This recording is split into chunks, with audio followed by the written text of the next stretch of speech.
अरे काय रे बाळा, लंगडा कसं काय झालं? मोताड बिताड पिऊन पडला का नालीमध्ये? तुला म्हणलं पीत जाऊ नका एवढी. साहेब ते शेजारच्या गल्लीत बंड्या माहिती आहे? हां ते हेक ना का, त्यानेच पोत्यात घालून आणलं मला.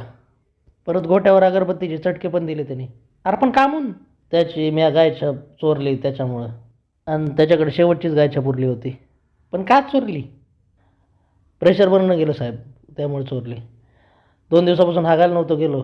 गायछाप खाल्ल्याशिवाय हागायला येत नाही. परवाच मी तुला पाणीमध्ये रांगोळी काढत थाकताना पाहिलं होतं, तेव्हा कोणीच चोरली होती? तुमचीच साहेब.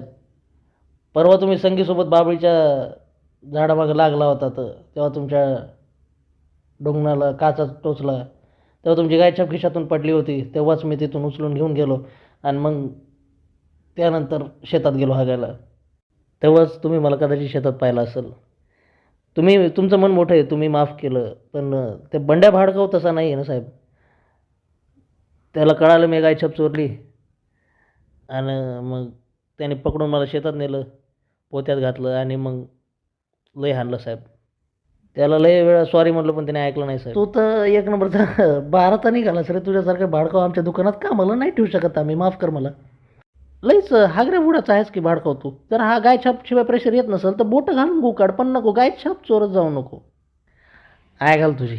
आणि परत तो भाडं दाखवू नको मला, समजलं का? यापुढे जर असं कांड करताना तुला पकडला ना मी, तर तुझ्या भोकात आहे ना मिरच्या कोंबल बघा आणि जाळ लावून टाकल खालून, समजलं?